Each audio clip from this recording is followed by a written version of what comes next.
Today we are going to see about the SSL landscape, a systematic investigation of X.509 PKI using active and passive measurement.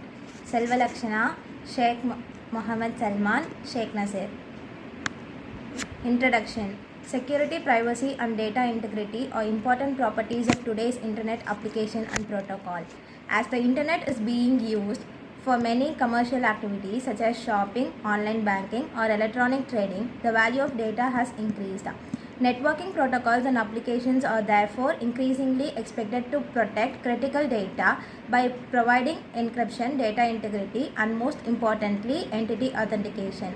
As these security goals are difficult to attain, application developers and protocol designers often rely on well-established security layers below their own protocols.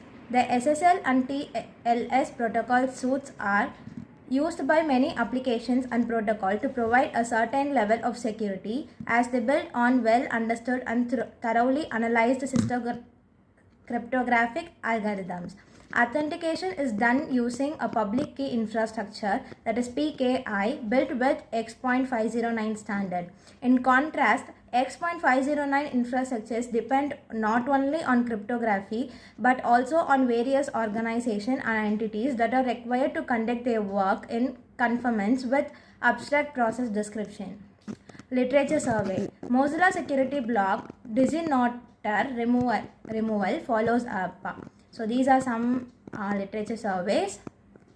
An observatory for SSL Livers talk at DEFCON 18 and the International Grid Trust Federation, that is IGTF website. Detecting the certificate authority compromises and web browser collusion blog. So this is the problem analysis where before investigating actual certificates, we first present some properties of TLS and SSL host that we either contacted through active scanning or those connections we monitored passively. Host replies with TLS or SSL. A very central question is how many hosts actually supports TLS or SSL and allow TLS or SSL connections on ports that are assigned to these protocols. To determine how many hosts offer TLS or SSL on the HTTP port, we evaluated replies on our OpenSSL scanner. So it gives an overview on all queried hosts, the top 1000, the top 10,000 and the top 1 lakh. As can be seen, the number do not change significantly over time, neither for all the overall picture nor for the top 1000. Handshake failure during TLS or SSL setup can also result in failure of association setup. Ideally, every host should have its own certificates to allow TCLs and SSL connections, since the SNI extension does not enjoy real development. However, it is a unique commons that each certificate is issued for several domain names. This is not only reason it may be less costly to buy certificates from other CA that include several host names than to buy certificates from every host. It may also be less time consuming for the operators. However, as it's private for every certificate, it must if a certificate is used on more than one physical machines. We check how to often same certificates is diffused on the several hosts.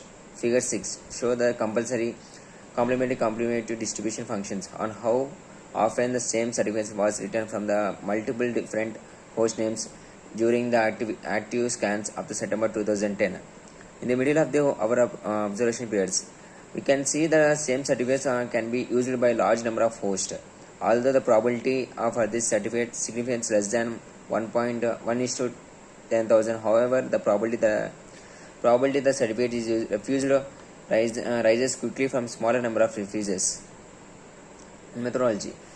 The common practice on the WW is that the client verifies that the subject certified the certificates matches the DNS name of the server.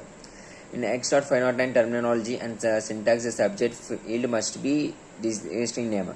A common name is a part of DNA. Every common DNS name is stored in the CNN.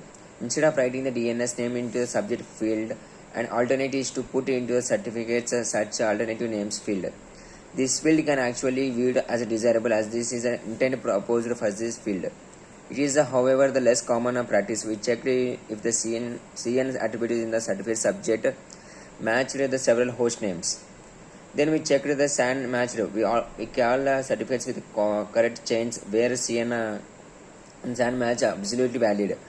However, when we restrict our search to certificates that also had a correct chains, the number are 101 to 38.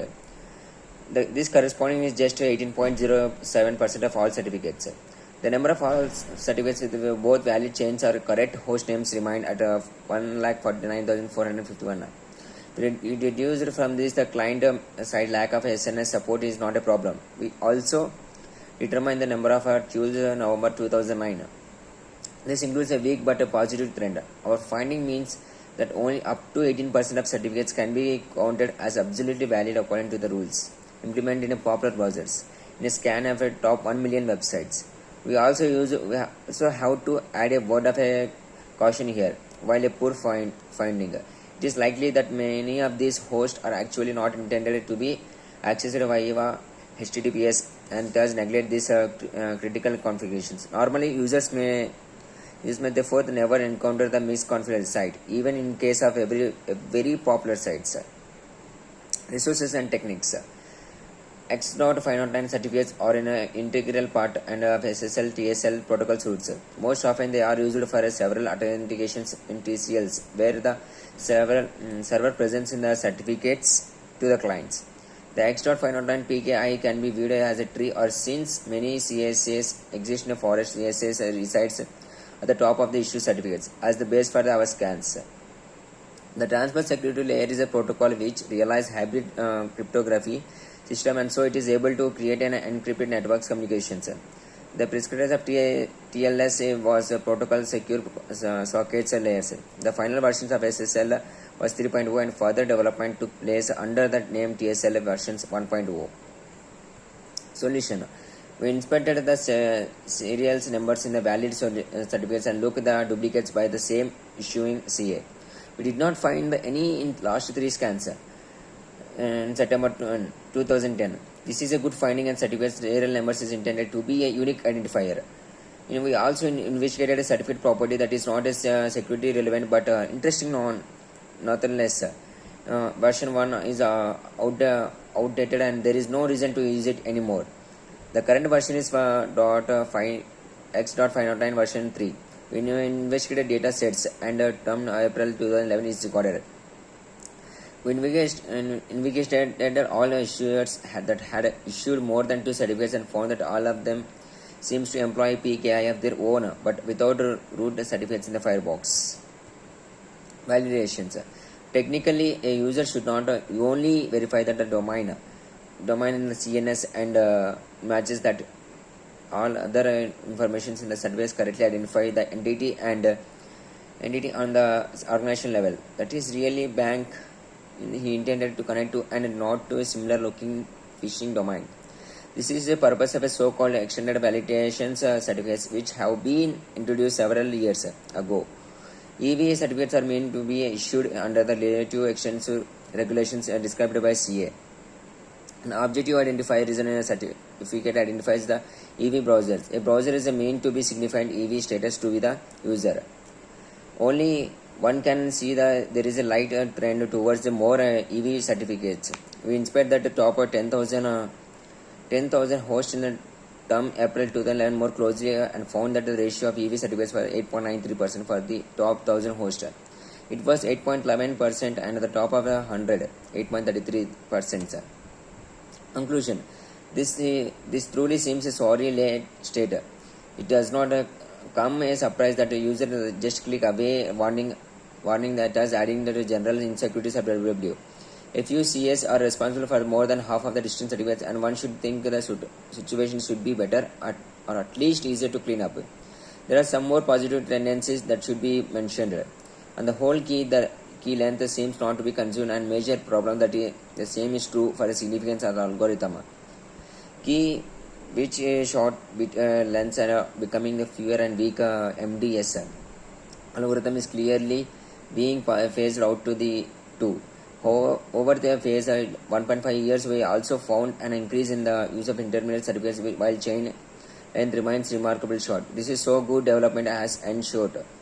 And host certificates should not be issued by the root certificate that is used in online operations. Unfortunately, the general shade seems to be made evident by the fact that several critical factors like validity of certification chains, correct host names in the certificates, or plainly the number of a host that offers TLS and SSL do not seem to be changed. Reference. Thank you.